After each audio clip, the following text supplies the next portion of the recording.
बुजुर्ग आदमी बोलता रहा, मैं गरीब आदमी हूं, मगर उसने नहीं सुना और दुकान हटवा दिया। कानपुर फसाद के बाद उत्तर प्रदेश से तरह तरह की वीडियो सोशल मीडिया पर गर्दिश कर रही है। हिंदू सामान्य समिति के युवा अध्यक्ष तुषार शुक्ला का एक वीडियो वायरल हो रहा है, जिसमें वो एक कपड़ा बेच रहे बुजुर्ग मुस्लिम आदमी की दुकान को हटाता हुआ देखा जा सकता है। चिल्ला चिल्ला कर उसने बुजुर्ग आदमी की दुकान हटवाई। बुजुर्ग आदमी कहता रह गया, मैं गरीब आदमी हूँ, मगर उसने नहीं सुना और डांटता रहा। आप खुद ही देखिए वीडियो।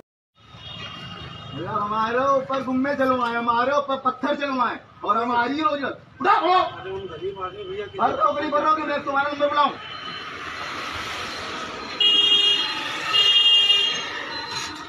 और तुम लोग भी हिंदू होके देखते नहीं हो इन लोग को।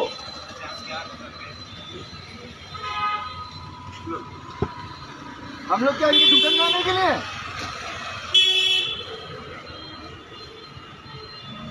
हम कह रहे थे बाजार लगाएंगे, आज लोग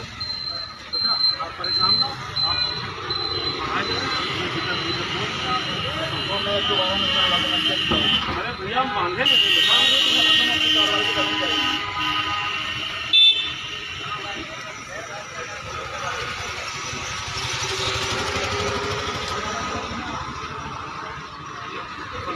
मगर जब सोशल मीडिया पर यह वीडियो वायरल हुआ तो पुलिस ने तुषार शुक्ला को गिरफ्तार कर लिया है। कुछ यूजर्स इसकी गिरफ्तारी पर कह रहे हैं, पहले ऐसी वीडियो पर कार्रवाई नहीं होती थी, अब वक्त बदल गया है।